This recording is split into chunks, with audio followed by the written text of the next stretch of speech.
women from the parishes saw some needs that they couldn't handle individually in their parish. So they formed the Catholic Social Betterment League.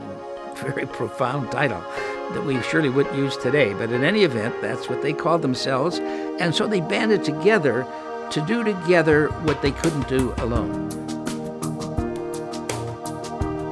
You know, Catholic Charities in Spokane actually is kind of a misnomer. We cover a service area that's quite enormous.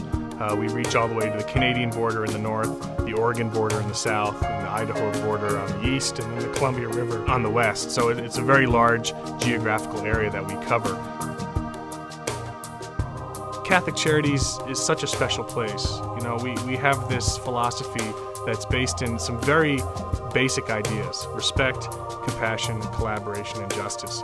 And those are not Catholic words. Those are not specifically Catholic Charities words. Those are just human words. Those words are a part of who we all are as human beings, and they're a big part of Catholic Charities.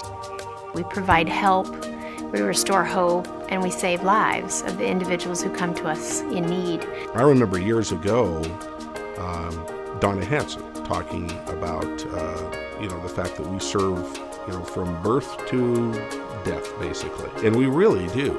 And when you think about that spectrum of care, and then you realize, what our values are, you can start to see that, for example, the value of respect flowing through any and all services that we provide. Maybe the most vulnerable population that we run into are the population of Kappa. It's a program that values the sanctity of human life, encourages people to choose life, and supports them in that decision.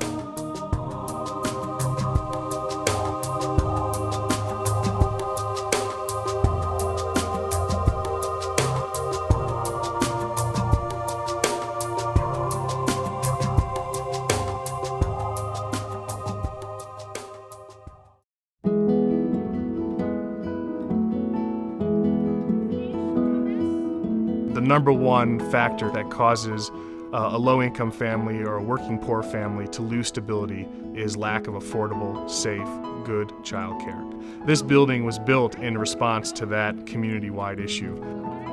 Those children are leaving home every day to be put in a safe childcare situation while their parents are off to work. And many of those families that we're serving could not afford safe childcare at home or in a different facility. We realized the only way to create slots for low-income families is to have a building that balances private pay families with state pay families and with low-income families. And the way to do that is you got to build something that is really attractive to those private pay families, which is what we have here. We, of course, serve really the working poor. We obviously serve families who receive state assistance. And, of course, we serve families with means. And so we have such a beautiful cross-section. Yeah, we have to teach our song to you. It provides a richness of experience, of course, to the other families and to the other kids. And they're all together under one roof. And that's what community is. That's how we move forward. That's how we engage each other and really, truly accept our differences.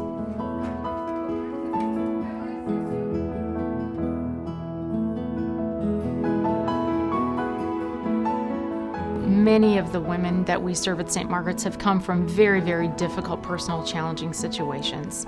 Some have come with just the clothes on their backs and have escaped a domestic violence situation, any kind of abuse situation. At that point in many of those families' lives, they are having to not only find housing, but they basically are trying, not even trying to rebuild, but trying to build a life. And we embrace them with boundaries, we embrace them with rules and expectations, but we give them opportunities to grow and to learn and change. There is a goal to stabilize women and their children, to get them into housing, to make sure that they're clean and sober, to make sure that they're able to finish school, get a job, care for their kids, and create good, strong, healthy families. And when you walk in the front door at St. Margaret's, you walk in agreeing to do that, and we're very strict. There's so much support and so much encouragement and so much expertise that most of the women leave there and move into stable housing and maintain their stable housing after they move out.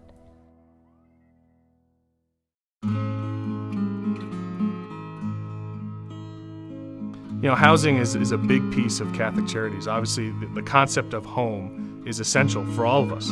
We all have some concept or understanding of home. We have over 900 units of housing. We serve seniors, we serve disabled, we serve farm workers, we serve families, we serve people from all walks of life who need that sense of home, who need a safe place, a clean place that they can walk into and say, this is my home. And so creating safe places for clients, creating housing for clients is essential for Catholic Charities.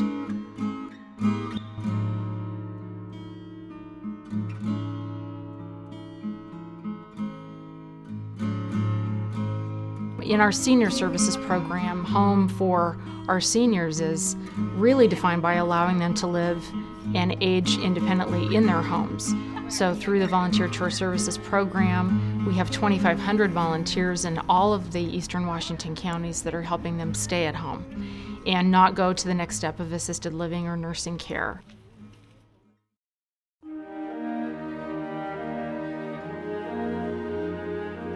You know, it's a difficult walk. We see the path of people who are struggling here at Catholic Charities. And it's sometimes it's a path that has suffering, sometimes it's a path that's hard to watch. And I think it's a very little known fact for many in Spokane what an enormous amount of work it takes to go from being homeless to stabilizing your life. I came from, a good job, a home up north, 2 cars, garage. I was a little ashamed, a little embarrassed, when I had to come walking through this door. I've been looking for a job for the last month and a half. I've probably turned in about 30 resumes. We're serving veterans. We're serving many, many folks facing a mental illness challenge. And that support service makes all the difference. Quite a few of the folks that we have, especially this time of month, are from some of the hotels from downtown, some of the low-income apartment houses. And they just come here because they've run out of monies themselves, and so they come to House Charity for a good hot meal. The image that Catholic Charities is based on, obviously, is an image of Christ, and Christ is a pursuing God, an unconditionally loving, pursuing God, and we are unconditionally loving for our clients, no matter where they're at, no matter who they are. And when you're ready to get help and to become more stable, we're going to be right there for you. Our mission is based on the gospel message. As long as you do this as one of the least of my brothers and sisters, you do it to me, Jesus said. Catholic Charities is available to serve anybody of any faith, religion, and we call it Need Not Creed. We don't serve people because they're Catholic. We serve people because we're Catholic, and it's our job to do it. It is integral to our identity.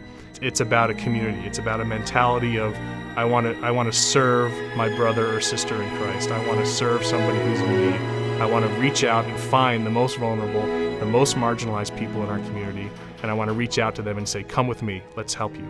Let's make you a more stable person. At Catholic Charities, the stories are many, the stories are varied, and the stories are beautiful. They're always about help, they're always about hope, and they always about saving lives. Nowadays, if someone asks me, where do you live, what have you done for the last 2 years, I'm almost proud to say, this is what I've come from. Twice in my life, Catholic Charities has helped my family, and I cannot thank them enough. If I live to be 10,000 years old, I will always have Catholic Charities in my words, and in my thoughts and in my heart.